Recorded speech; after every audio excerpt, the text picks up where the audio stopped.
What's going on, everyone? This is Zak Shahid broadcasting live from Shahidville, the great city of Columbus, Georgia. And I told you all early this morning that I would be back for round number 2. We are going over chapter 9 of the science of getting rich. And this chapter is called How to Use the Will. How to use the will or willpower. Okay, so I see Facebook says it's building my audience out, and I appreciate Facebook doing that. So as Facebook builds the audience out, guys, leave me a comment below. Let me know where you guys are living in from. Give me some thumbs up so I know you guys can hear me and see me clearly. I will welcome a couple of live viewers to the broadcast. I see Janine's here in the building. Kamal is here. Chris Ford is here in the building.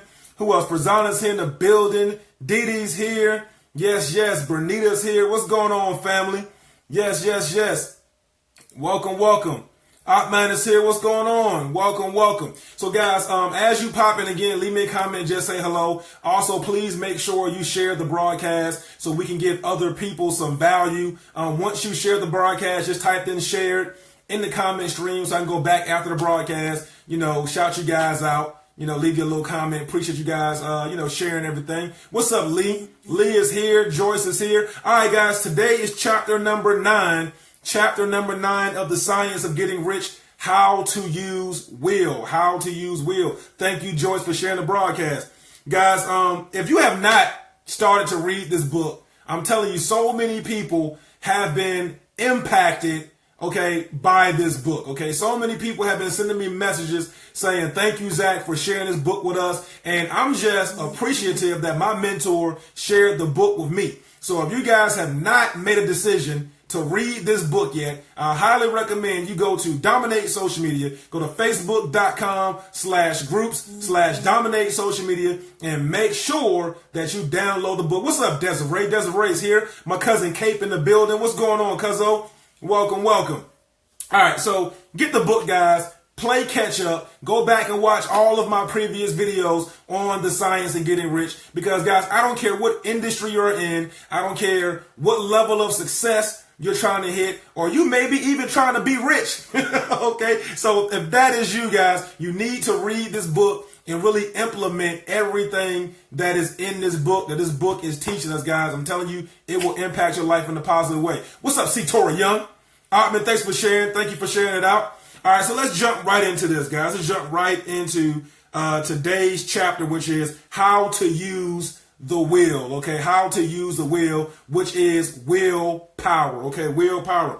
So the main thing I got from this chapter, guys, is controlling your thoughts, You have to control your thoughts, because just like we talked about in all the previous videos from all the other chapters, guys, whatever you think about up here in this brain, you will bring about, And one of the hardest things to do is really control your thinking on a daily basis, because how many of you will agree with me that it is so easy to be negative?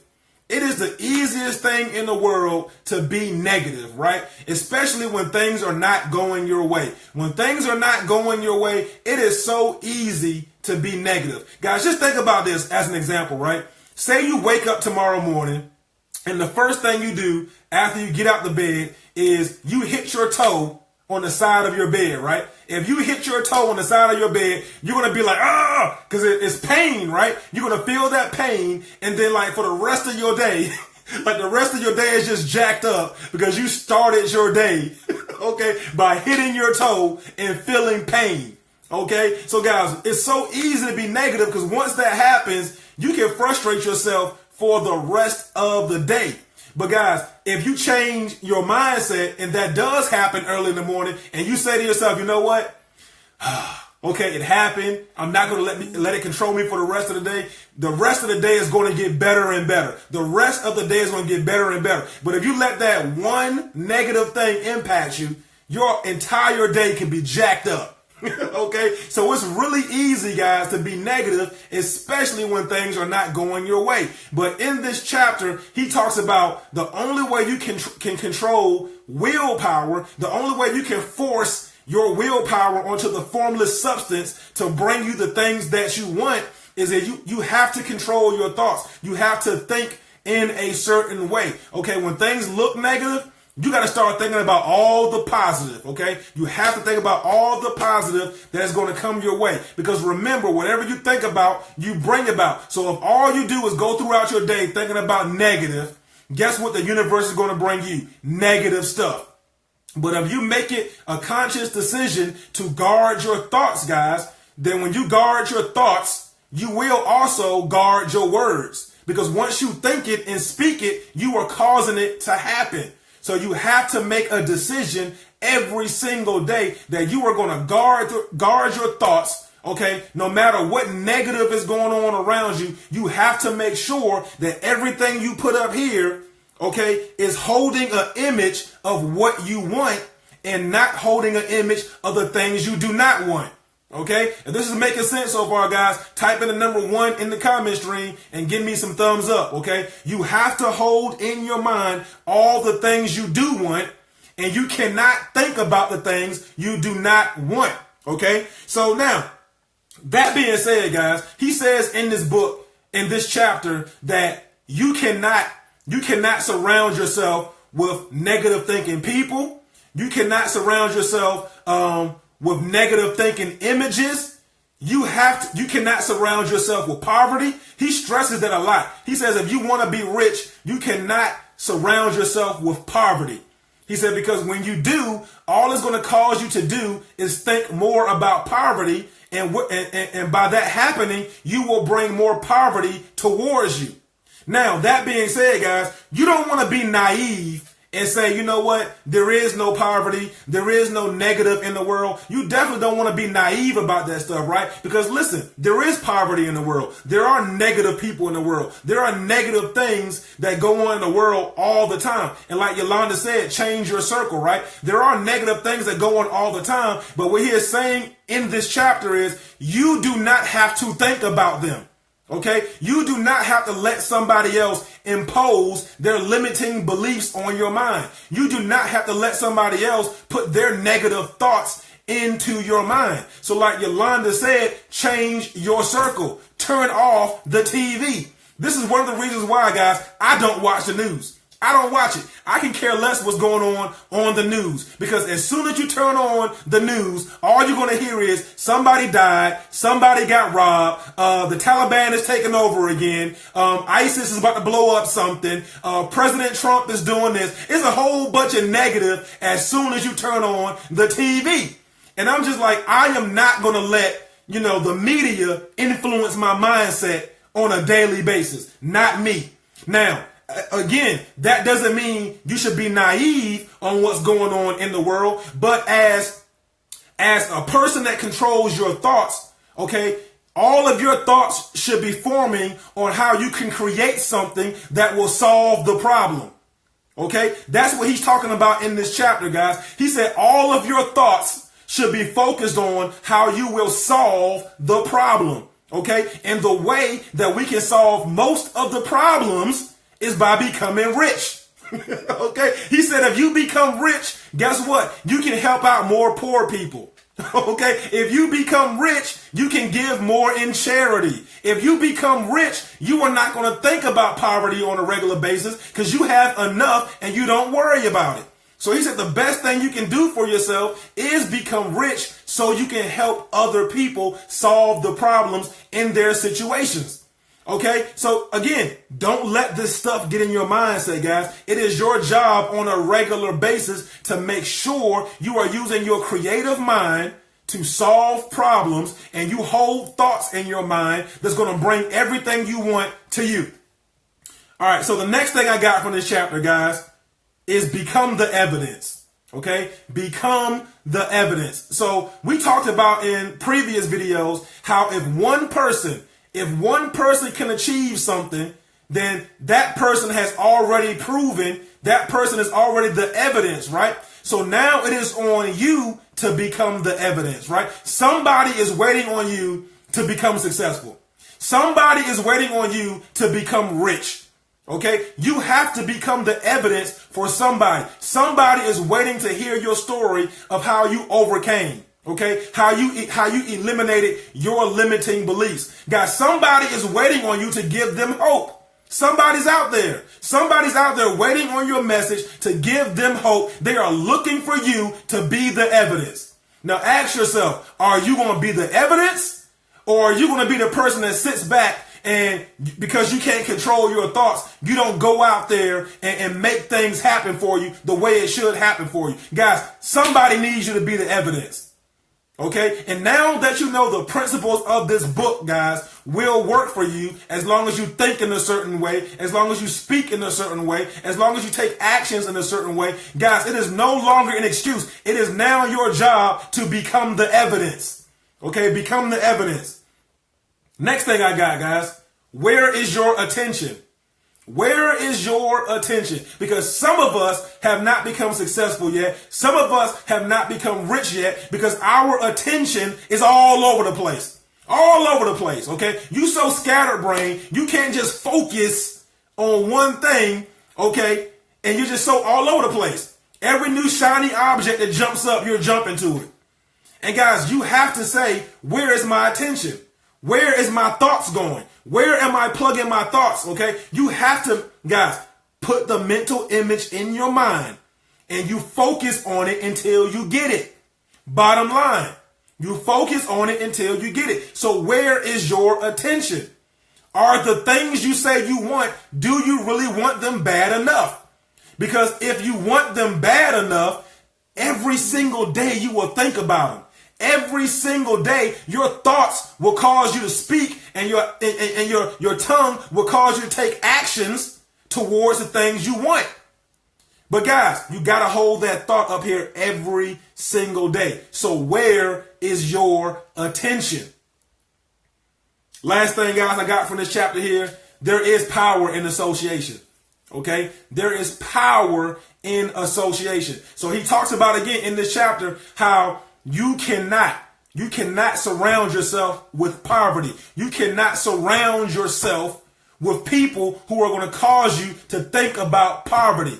Okay, there is power in association, guys. That's exactly why when we were growing up, your mama and your daddy always told you you're going to become like the people you hang around. So you have to make sure that you're hanging around the right people. There is power in association. So ask yourself, are you hanging around people that talks about poverty all the time? Are you hanging around negative people all the time? Are you hanging around people that are not providing solutions? Or are you getting around people, guys, who think bigger, who have big visions for their life? You have to get around those type of people. And guys, that's why, I hang on of the coattail to my mentor, Robert Hollis. Okay, that's why I hang around a Keisha Bass. That's why I hang around a Ryan McMorris and a Ray Higdon, because those people have big visions. Okay, they have big goals for their life. So what happens is a trickle down effect, because as I'm around them, if I'm thinking small, they're going to help stretch my vision. They're not going to allow me to think small. Okay, so I stay around them so I can continually stretch my vision, so I can continually make sure that I'm keeping that mental image in my mind on a regular basis of what I want. So there is power in association. Yolanda just told y'all, you have to change your circle. Some people you have to cut off. Some people are not meant to go on this journey with you. And you have to be okay with knowing that, hey, when you tell these people you are going on this journey, okay, studying the principles of the science of getting rich, guess what? They're not going to be down with you anymore. They're going to look at you like you're weird. Okay, like, why are you doing that stuff? Why are you reading that book? All that thinking stuff's not going to work. All that positive affirmation stuff is not going to work. They're going to say stuff like that to you. But that's when you got to hold that mental picture in your mind and say, you know what? No, I am doing the right things. I know everything I'm doing is going to help me get closer and closer to my goal. So if you are not going to enrich me, then you need to get the heck away from me. Bottom line, if you're not going to enrich my life, because remember, we talked about a previous chapter on increasing life. So if you are around people who are not adding value to your life, then you need to get far away from them people as fast as you can. Period. All right. So let me go through a couple of things, guys, I have highlighted in the book. And then I'm going to recommend you guys go back, read this chapter. Okay. Make sure you pull out some golden nuggets that you may get, because you may get different nuggets that from me. Like you may get something different from the chapter, guys. So make sure you go back and read the chapter. All right. So the first thing I had highlighted, guys. Appreciate it, Chris Ford. First thing I had highlighted is you do not have to compel God to give you good things. You do not have to compel God to give you good things. Understand, guys, we have already talked in previous videos and about the previous chapters that your Creator wants you to live a life more abundantly. He wants to bring you abundance. So you don't have to compel Him to bring you good things. He already wants you to have good things. It is just your job to hold a mental picture of all the good things you want. Okay, speak it and then act in a certain way every single day until you attain it. All right, next thing I got highlighted here, guys. When you know what to think and do, then you must use your will to compel yourself to think and do the right things. So it's just like when you know better, you do better. Okay, bottom line, when you guys know better, you do better. So by you guys reading this book, now you know you have to do things in a certain way. You cannot go back to the old stinking thinking, the old disbelief type thinking, the old negative thinking. No, you have to think in a certain way. Now you know better, so you must do better. All right, and he says right here, use your will to keep yourself thinking and acting in a certain way. All right. Next thing I had highlighted, and I want you guys to go read it yourself. He says, doubt or unbelief is as certain to start a movement away from your faith and purpose as it will to start to, let me read again. Doubt or unbelief is as certain to start a movement away from you as faith and purpose are to start one towards you. So basically what he's saying, guys, is if you have doubt and disbelief, everything that you fix your mind upon will start moving away from you. Okay, so you have to make sure that you have faith and certainty and know that things will come towards you. So you got to eliminate the negative, guys. Keep that mental positive picture in your mind every single day. Because again, we've already said it before. One seed of doubt and you're out. One seed of doubt and you're out. Every hour in movement you spend in giving heed to doubts and fears, every hour you spend in worry, every hour in which your soul is possessed by unbelief sets a current away from the things you want. So do not spend hours in disbelief. You need to be spending hours enriching your faith, knowing that when you ask for something, your Creator is already looking to give it to you. Okay? So stop with the doubt and fear and the unbelief. He says, for it is by your will that you determine upon what things your attention will be fixed. Things are not brought into being by thinking about their opposites. Guys, listen to this. Things are not brought into being by thinking about their opposites. So if you want to become rich, you cannot think about poverty. Okay? If you want to become successful, you cannot think about how unsuccessful that you may currently feel you are. No worry. Get the worry out of your mind, guys, because again, your Creator wants you to live a life more abundantly, and He wants to give it to you as fast as possible. So, guys, that's all I have highlighted for today. Hopefully you all got some value from this. If you did, type in value in the comment stream. Let me know. Make some thumbs up, some hearts go across my screen. But guys, make sure you go back and read chapter 9 for yourself, because again, you may get some takeaways that I didn't get. So that's why it's so important that you read this book, you study the book, and you implement the book on a regular basis. All right. So if you guys have not gotten your free copy of the book yet, get inside of Dominate Social Media. Go to facebook.com/groups/Dominate Social Media. You can download a free ebook. Okay, download the free ebook, and you will also get 8 hours of video from my mentor, Robert Hollis, who was also breaking down this book chapter by chapter, guys. And the reason why you want to listen to my mentor break it down as well, because my mentor has helped 51 people who have read this book become millionaires. Okay, I'm going to say it again. 51 people that my mentor has recommended to read this book. He has helped 51 people become millionaires by studying the principles in this book and applying it to their life on a consistent basis. So get the book, read the book, and implement everything you read in the book on a regular basis, guys. And listen, if you're already inside of Dominate Social Media and you have been getting value, guys, I highly encourage you to add some more people into the book. Tag them in the post so they can download the book themselves, guys, and tell them, hey, just start off by reading the first 3 chapters. Read the first 3 chapters ASAP. And I guarantee you, once you read the first 3 chapters, you're going to be hooked. You're going to want to finish the book in one night. Guys, I literally listen to the audios every single day. Every single day I listen to the audios. I go back and read the chapters before I come on here and teach you guys. So guys, I'm telling you, this book is very, very impactful. So download it, tag some other people so they can get it, so we can continue increasing life and giving value to other people. So tomorrow is chapter number 10, and we're going to talk some more about willpower because the chapter is further use of will. Further use of will. So guys, tune in tomorrow for chapter number 10, and I will see you guys on the next live Zach Fact. This is the science of getting rich, and I'm going to see y'all tomorrow. I'm out. Peace.